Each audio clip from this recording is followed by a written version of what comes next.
Main stream media थोड़ी है, क्या है फिर? चाटुकार है।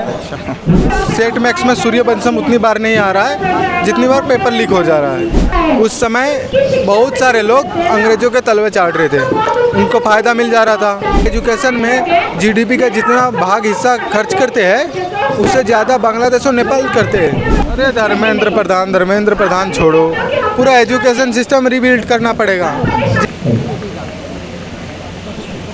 एक शख्स मौजूद हैं जंतर मंतर पे जिनके हाथ में एक अजूबा बैनर है कि बेवफा एक्स लूट कर चल जाए तो 2-4 हफ्तों में भरपाई हो जाएगी।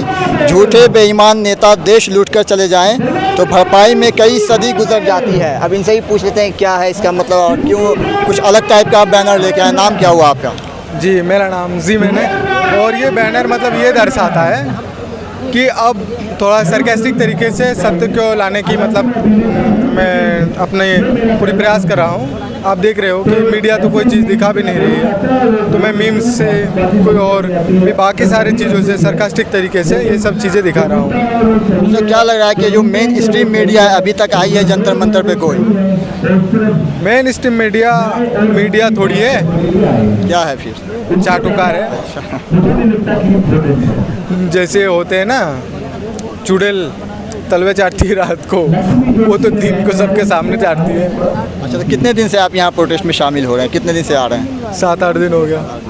क्या लग रहा है कि अभी तक धर्मेंद्र प्रधान का इस्तीफ़ा जिस तरीके से मांगा जा रहा है, लगातार प्रोटेस्ट उसके लिए ही चल रहा है, लगातार पेपर लीक हो रहा है। इससे पहले भी 2-4 दिन पहले महाराष्ट्र के अंदर हुआ है पेपर लीक, लेकिन सरकार की क्या लगता है कि कान तक आवाज़ नहीं गूंज पा रही है?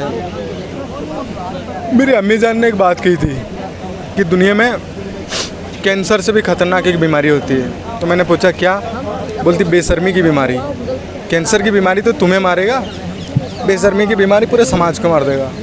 तो आप समझ लो। आप क्या लग रहा है कि जो पढ़े लिखे एजुकेटेड लोग हैं उनको आना चाहिए पॉलिटिक्स में ताकि शिक्षा व्यवस्था में सुधार हो, जो पेपर लीक होता है उस पर कंट्रोल हो सके? पूरा पॉलिटिक्स ही उठा देना चाहिए, हमें सिस्टम नए तरीके से बनाना चाहिए। मतलब नेताओं के लिए नया नियम, नए कानून। इतना करप्शन हो रहा है, मतलब दिल टूटने से पहले सड़कें टूट जा रही है, पुल टूट जा रही है। तो मैं कहूँगा पूरे सिस्टम में काम करने की ज़रूरत है, क्योंकि पॉलिटिक्स एक ऐसी चीज़ है ना, अगर आप अभी नहीं देखोगे तो बाद में फिर आप ही पछताओगे। सोचो कि अगर दिल टूटता है, गर्लफ्रेंड तो नहीं मिल जाएगी, लेकिन एक पुल टूट गया और उस पुल के नीचे तुम आ गए, ज़िंदगी दोबारा मिलेगी? वही तो। क्या लग रहा है कि अब जो है सरकार को एक्शन लेना चाहिए और धर्मेंद्र प्रधान का इस्तीफ़ा ले लेना चाहिए? मैं क्या ही बोलूँ इस चीज़ पे, इस मुद्दे पे। सरकार को तो पहले से बहुत सारी चीज़ों पे मतलब काम करना चाहिए, लेकिन आज हमारे देश की एजुकेशन की हालत सबसे बदतर होती जा रही है। एक तो ये कोचिंग माफियाज और ये मतलब हमारे जो एजुकेशन सिस्टम में करप्शन, एसएससी का पेपर लीक, नीट का पेपर लीक, उसके बाद में महाराष्ट्र स्टेट का पेपर लीक। इतना पेपर लीक हो रहा है। सूर्यवंशम में सेट मैक्स में सूर्यवंशम उतनी बार नहीं आ रहा है जितनी बार पेपर लीक हो जा रहा है। क्या लगता है कि मतलब जिस तरह से पेपर लीक हो रहा है, क्योंकि देखिए जब बच्चे पढ़ेंगे, स्टूडेंट पढ़ेंगे, शिक्षा व्यवस्था अच्छी होगी तभी वो आगे सवाल करेंगे। जब शिक्षा ही ये बेहतर नहीं होगी, लोग पढ़ेंगे ही नहीं, तो सवाल कहाँ से करेंगे? तो ये भी इसके पीछे कुछ वजह लगती है आपको? शिक्षा सबसे ज़्यादा ज़रूरी है। एक बात बताता हूँ, आप छोटा भीम देखे? हाँ, ढोलकपुर में छोटा भीम जितना ज़्यादा ज़रूरी है ना, एक देश के लिए शिक्षा उतना ही ज़रूरी है। शिक्षा के बिना आप देश को सोच भी नहीं सकते। पर अगर आप सच में देश को मजबूत बनाना चाहते हैं तो शिक्षा पे आपको काम करना होगा। और कौन सी काम करना होगा? आपको सबसे पहले स्कूल्स, आंगनबाड़ी, इन सब को और मजबूत करना होगा और डिजिटल करना होगा। बट हमारे देश में स्कूलों में अच्छा ब्लैक बोर्ड नहीं है, बहुत सारे स्कूल्स में तो टीचर्स ही नहीं है, बहुत सारे स्कूलों में तो इलेक्ट्रिसिटी नहीं है, बहुत सारे स्कूलों में तो टॉयलेट नहीं है। सरकार तो दावा करती है कि हमने हर गली गली बिजली पहुंचा दिया है, हर कुछ पहुंचा दिया है। सरकार अगर बोल दे कि हम लोगों ने गैलेक्सी को पार कर लिया है, जो हमारी गैलेक्सी है उसको भी पार कर लिया है, सरकार तो बोलेगी। एक चीज़ देखा जाता है कि अगर आप सरकार के समर्थन में बोल रहे हैं तो बहुत सारे ऐसे लोग हैं जो खुश होते हैं, मीडिया खुश होती है, लेकिन अगर आप सरकार के आपका हक है कि आप अगेंस्ट बोल सकते हैं, अपना लोकतांत्रिक तरीके से प्रोटेस्ट कर सकते हैं, लेकिन जब आप करते हैं तो कहीं ना कहीं आप पे इल्ज़ाम लगा दिया जाता है। मैं एक बात बोलूँगा, इससे भी पहले हमारे देश में एक स्वाधीनता संग्राम की आंदोलन लड़ी गई थी।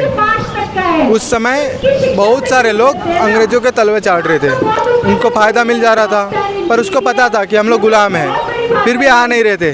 क्यों? क्योंकि उनको पता था ना कि आज हम लोग गुलामी में है, लेकिन हम लोगों का तो फ़ायदा हो रहा है, हमारे बाल बच्चे तो ठीक से पढ़ रहे हैं। आज जो लोग सवाल नहीं उठा रहे, जैसे मैं एक एग्जांपल देना चाहूँगा, अपने आप को एजुकेशन का क्रांतिवीर मानते हैं अलख पांडे, उसने एक शब्द भी नहीं उठाया कि इतने सारे स्कूल्स क्यों बंद हुए। उसका तो बिजनेस ठीक चल रहा है। प्रॉब्लम कहाँ आ रही? प्रॉब्लम आ रही है गरीबों के बच्चों को। एक गरीब जो 200 रुपये दिन का कमाता है, वो एजुकेशन को एफोर्ड कर पाएगा अगर गवर्नमेंट उसको अच्छे से पे नहीं करे, मतलब गवर्नमेंट अच्छे से एजुकेशन पे स्पेंड नहीं करे। अगर परसेंटेज वाइज देखा जाए तो हम लोग एजुकेशन में जीडीपी का जितना भाग हिस्सा खर्च करते हैं, उससे ज़्यादा बांग्लादेश और नेपाल करते हैं, और रिसर्च और डेवलपमेंट की तो एक नाम ही नहीं सुनाई मिलती है। अब जो है वक्त आ गया है कि धर्मेंद्र प्रधान को अब इस्तीफा दे देना चाहिए। अरे धर्मेंद्र प्रधान छोड़ो, पूरा एजुकेशन सिस्टम रिबिल्ड करना पड़ेगा। जिस तरीके से एआई जॉब्स जा रही है, मतलब सरकार कर कहाँ रही है? सरकार के काम तक तो जू रेंग ही नहीं रही है। एक ट्वीट भी उनकी तरफ से नहीं आया अभी तक इस प्रोटेस्ट को लेकर। सरकार तो मतलब इस बात में सोचना चाहिए कि हमारे ही देश के बच्चे हैं, अगर गलती हुआ है तो अकाउंटेबिलिटी भी लेनी चाहिए ना। अगर आप गलती करते हो तो अगर आप कोई भी छोटी सी गलती करते हो, आपको जेल में उठा करके डाल दिया जाता है, और इतनी बड़ी गलती हो गई, इतने सारे बच्चों की जान चली गई, तो अकाउंटेबिलिटी तो कम से कम लेना चाहिए। या फिर अगर वो भी नहीं हो तो कम से कम सरकार को आ करके तो बोलना चाहिए कि हम लोग नई कोई व्यवस्था लेते हैं, या फिर चलो कोई और दूसरे तरीके से इस आंदोलन को ख़त्म किया जाए। मतलब जो जिनको इनका मेन मुद्दा है पेपर लीक का मुद्दा, कि मतलब सुधार होना चाहिए शिक्षा व्यवस्था में, वो हो नहीं पा रहा। शिक्षा व्यवस्था में अगर अभी हम लोग सुधार नहीं लाएंगे तो भविष्य में बहुत पछताएंगे। बहुत धन्यवाद।